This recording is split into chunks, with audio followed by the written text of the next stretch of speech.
Hi, I'm Brian from Simply Brian Enterprises, and welcome to my channel. In today's video, I'm going to be looking at the homework solution for TopTechBoy's Raspberry Pi Pico series, lessons 33 and 34.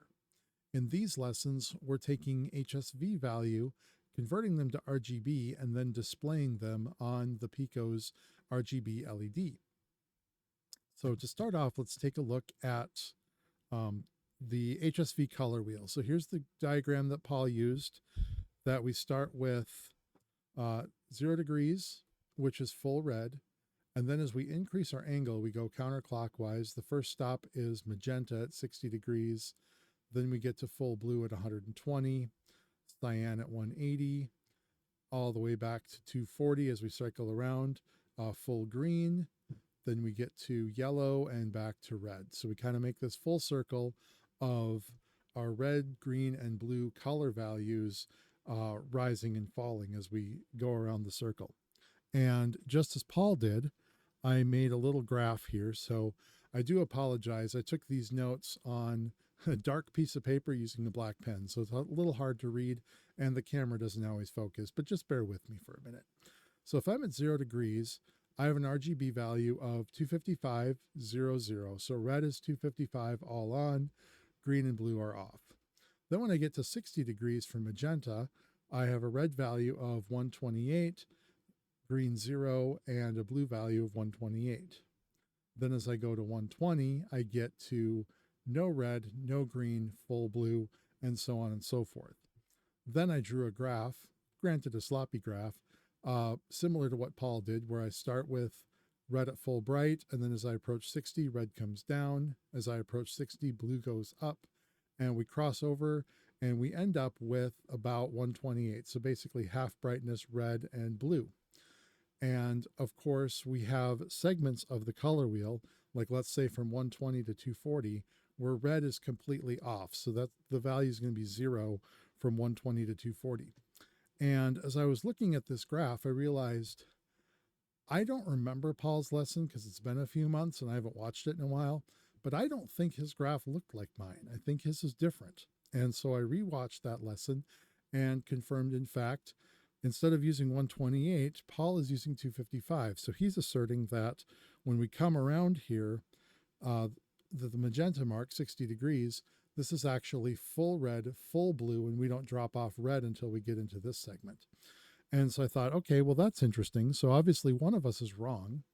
And I thought, how do we reconcile that? If I'm playing with colors and I'm thinking one way and someone else is thinking another, how do we kind of find that source of truth? How do we know? And I thought, wouldn't it be great if there was a way I could play with an HSV color wheel in real time, actually put in numbers and make it happen? And I realized I absolutely can, because one of the tools I have at my disposal is GIMP. And so I'm going to flip over to my Raspberry Pi screen here, and we can see I have GIMP running. If you're not familiar with GIMP, GIMP is the new image manipulation tool. It is an extremely powerful graphics editor. In fact, I kicked Photoshop to the curb probably about 20 years ago. I haven't touched an Adobe product since, because the GIMP is just so powerful. You can do so many things in it. It's very well documented, very well supported, and best yet, it is free. Runs on every operating system, including Raspberry OS on my Raspberry Pi. I do warn you, the Raspberry Pi isn't terribly powerful. Graphics editing on a Pi isn't the greatest thing, but in this case, it gets us by. So I have our HSV color wheel set up here, and we're not going to talk about saturation and value or saturation and brightness in this video. Lori did a much better job. I'll link to her video below of explaining saturation and value. We're only worried about hue, which is that angle around the circle. And we can see here I have a hue of 0, or an angle of 0, and my RGB value is 25500, like we'd expect. So let's answer our question here. I'm going to put in 60, and are we going to get 128s or are we going to get 255s? And the answer is we get 255s. We have 255 red, 255 green, and 0 blue. Well, wait a second. That's not magenta. That's yellow. Something's amiss here, because on this diagram, as our angle increases to the left, we get 60 degrees as magenta. What GIMP is asserting is as we go to the right, the angle increases to the right or clockwise, and we get yellow. So something is amiss here. And again, how do we know? What's the answer? Is there some authority on color? And it turns out there kind of is. I ended up going a little too deep into color theory on Wikipedia and really got lost in the mud, and I don't recommend going there unless you really want a migraine. But I did confirm through some various documentation, some various articles, that in fact, when we are calculating hue by angle, the angle increases as we go clockwise, not counterclockwise, as this diagram asserts. So, since it is correct to go clockwise, I didn't have much trouble finding a good diagram that shows us the correct value. So this is the diagram I'm going to base my code off of, which we see 0 is red. And then as we increase our angle clockwise, we get to 60, which is yellow, and then furthermore to green. And then just as Paul did, I created a much better diagram showing that the first 60 degrees, red is full on, and we get an increase in yellow. So it's 60 degree, or an increase in green rather. So we get yellow at 60 degrees. Then as we increase our angle even further, we drop off red. So at 120, we're full green. And then as we increase further, red is 0. Now blue is going to increase, and we get to this point at 180, which is cyan. Now the green drops off, and you kind of get, it's a cycle, and we're just going to go around the circle. And in fact, we can keep going around the circle, and we're just going to have the same kind of cycle. But we know that in fact, these points, 60 degrees, 180 degrees, 300 degrees, these are 255 full brightness. So now that we have our algorithm, we know how the color wheel is going to work, we can actually start building some code and running a program. So if you'll just bear with me here a second, I'm going to flip over to, that's not correct. There we go. I've got my portable Pico setup with the battery there. And I'm going to carefully switch views here. And I don't like that view. Let's try that view better. And I'm going to pop out of the GIMP here because we're done with that. And let's go over to my wireless, my Wi-Fi client.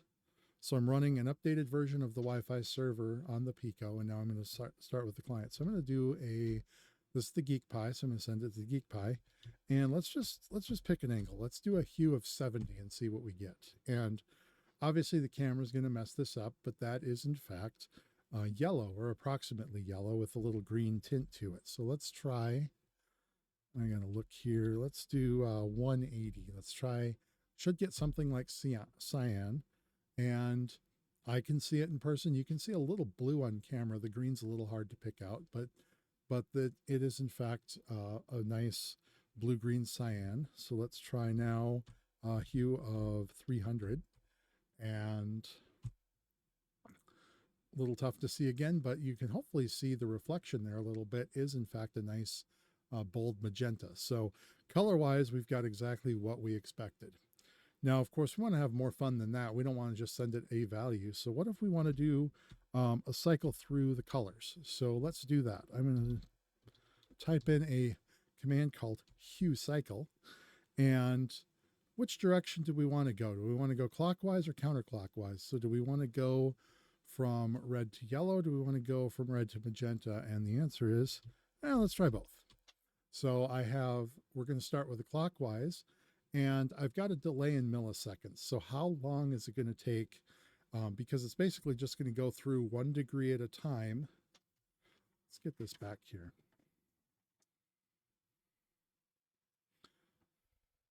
We're just going to go around the color wheel 1 degree at a time, whether I specify clockwise or counterclockwise. We're just going to increment by 1 degree. So we don't want to take too long because we don't want to take all day to go through the circle. But at the same time, we do want to see the color change. And what I found is about 10 milliseconds is going to be a good value for us. Let's get that up there. And now I'm going to go here and we kind of see that cycling. Did you catch that? It went red to yellow to green to cyan to blue to magenta back to red and then shut off. And maybe you didn't catch that because it did go a little faster than I was hoping. So let's try, maybe slow it down a little bit.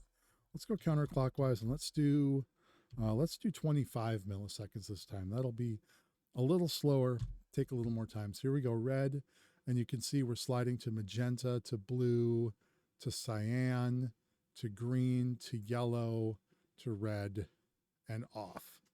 So we've cycled through the whole palette, and technically I could have this in another for loop. So I could, in my code, say, just run basically to infinity through the loop. And one function I thought would be really cool with that is if I was building a color changing lamp. I've seen lamps like this before where they just kind of sit and they just cycle through the color palette very slowly.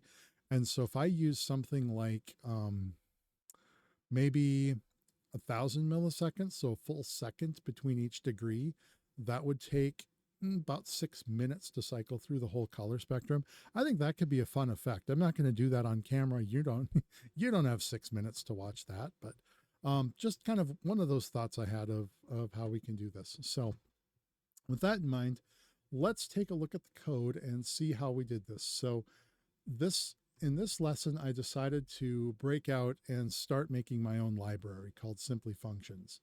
And the purpose of this is to put some of the functions that I'm finding myself using over and over into its own library so that I don't have to keep rewriting the same code. And it also helps me because this Wi-Fi server is the same one I built in lesson 28, but now I've added more commands to it. So as I keep building this out, as I keep making the Wi-Fi server more functional, because all the other codes still work, I can still do spinning potato chip and all the other stuff on here. And I can still call weather things and whatnot. And so I want to have this, obviously be more modular, be able to build and add on to it. So I decided the best thing to do is to start a new library called Simply Functions. So I'm just bringing this in, putting a little note in here. And the function we're looking at today is, there's really two of them. I'm calling it hue to RGB. I didn't call it HSV to RGB because we're not actually touching saturation and brightness. We're just touching hue, which is just kind of that trip around the outside of the circle. So this is the hue to RGB function. If in the future, I might have an HSV to RGB function, so I want to leave room for that, but we're just taking hue today. And something we haven't really talked about in class is using try and accept. Anytime I'm taking user input, I want to be able to convert data sort of in a sandbox so that it doesn't crash. And in this case, we're going to be taking a numeric value. So I have to make sure that it's truly a numeric value. And so I'm putting this all in a try statement. And you'll see when you get to the bottom what the accept does. If we fail at some point, what happens. So the first thing I'm doing is basically just testing my value to see, am I taking this as a float? And yes, it is a float. I can use a floating point. In my test in my demonstration, I used integers, but I could very easily use a floating integer. Why not have an angle of 7.3? There's no reason you can't. Then I'm taking my hue value and I'm doing a modulus of 360. And the reason for this is, as I kind of alluded to before, we can go around the circle multiple times. So why do we limit ourselves to 360? Can I take a value of 1080? Absolutely. And when I do that, hang on just a second. Sorry about that. I had to cough. And when I take that, I can go around as many times as I want to. The value is always going to be between 0 and 359, regardless of what value I put in here, including negative values, which is kind of neat.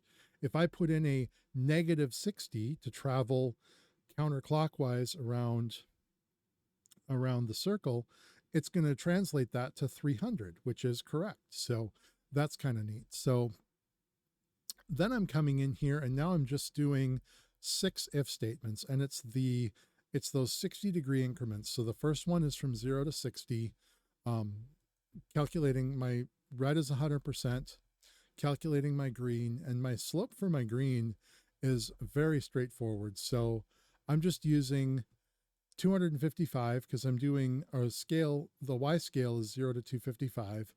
255 divided by 60. So my X value is 60. My Y value is 255. And what I'm doing, yes, right here, I'm doing a modulus 60. So that way, regardless of what this value is, whether it's between 0 and 60, maybe it's 185, it's going to take a modulus 60. So that number is always going to be between 0 and 59. So it doesn't matter what part of the circle I'm in. The increase y equals mx plus b is always going to be b is 0, x is always 0 to 59 rather, and the slope is always going to be 255 over 60. So here we have red 100%, green increasing, and then we set our value. We set our RGB value as a tuple, and then when we get to 60 to 100, we have, instead of an increase, we have a decrease. So red, I'm taking 255 minus, and now I'm because in a y equals mx plus b equation, it's going to be y equals negative 255 over 60 plus 255, because that's our y offset. And so I'm just basically taking the same equation but backwards to decrease red, and then green goes to full bright.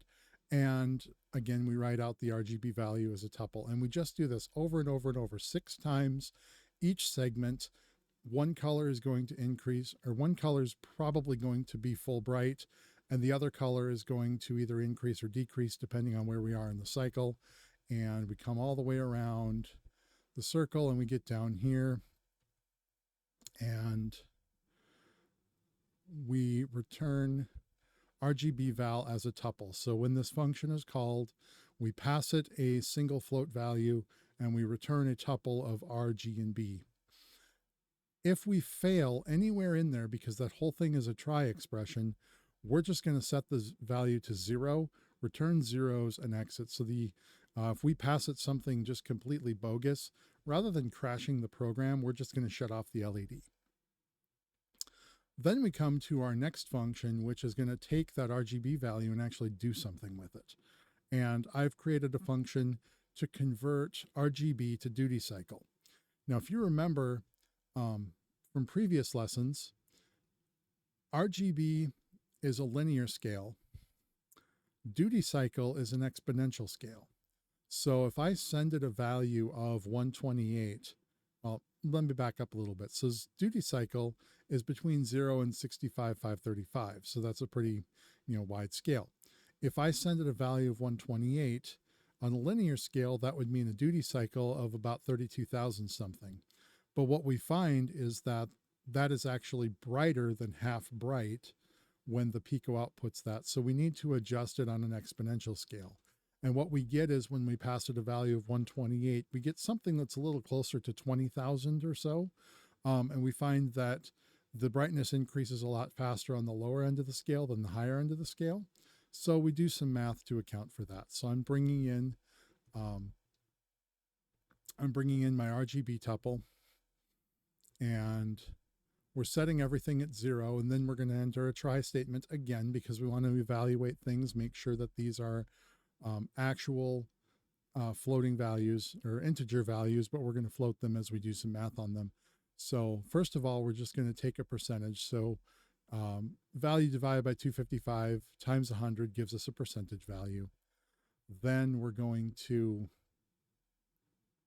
take that value, divide it by 100% to get the decimal value, or divide it by 100 to convert from percent to a decimal. And then we're going to take 10 to that value, multiply by 10, multiply by 65535, and that's how we get our output value. Now that's actually the long way around. There's a much shorter method of doing this in just a one-liner. So I'm taking my green value as an integer, dividing it by 255 as a float, raising 10 to that value, and then multiplying it by 6,535.5. It's the same output, just a lot simpler to write.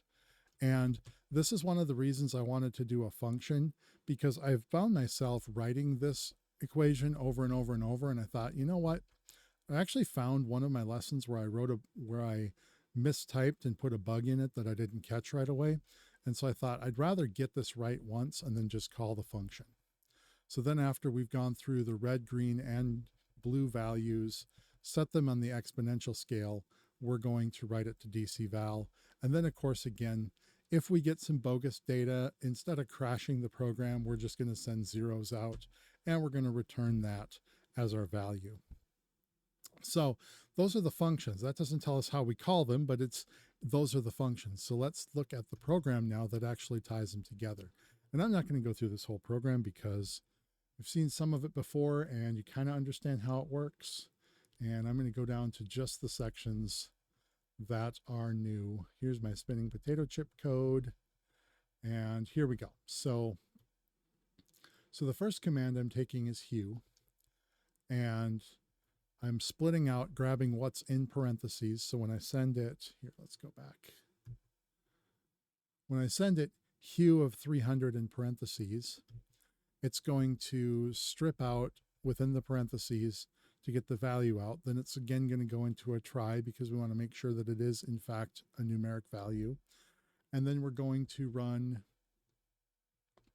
the hue to RGB function and put it into RGB val. I'm displaying it on the LCD. I could have shown you on the LCD, but it really didn't show up very good on camera today, so we're not going to worry about that. And then we're going to calculate the duty cycle, and that's where I'm going to say, okay, here's my duty cycle value, RGB to DC, this value. So I literally take this value in a function, spit it out into another function, fill this DC val tuple, and then go through and actually write out the value to the LED in duty cycle.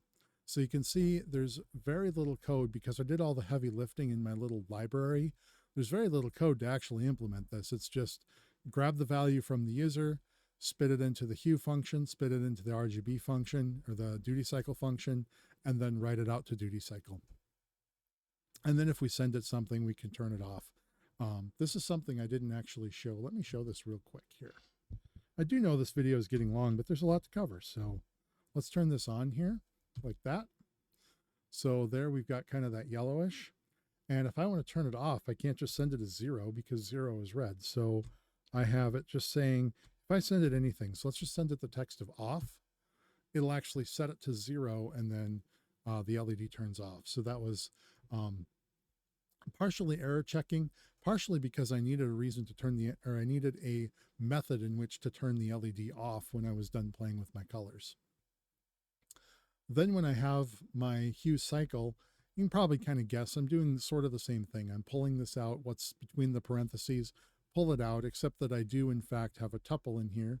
So I'm going to split it on the comma to get which direction am I going and what is my delay speed. And so here I have a really simple, if it's clockwise, we're going to do a for loop from 0 to 360, step 1. If it's counterclockwise, we're going to do a for loop from 359 to -1, step -1.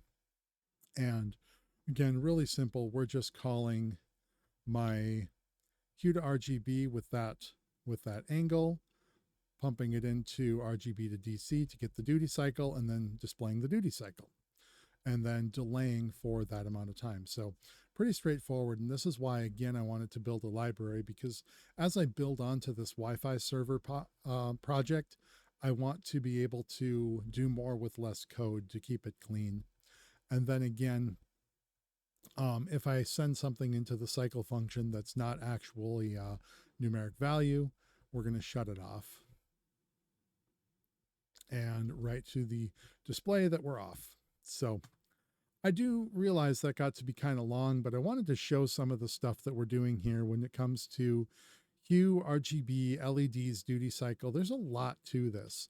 In my next video, I'll actually take this and put it back with the weather project so we can display weather data via color via the RGB LED using the hue and you get the idea. So thanks for watching. I know it was a long one, but I appreciate you.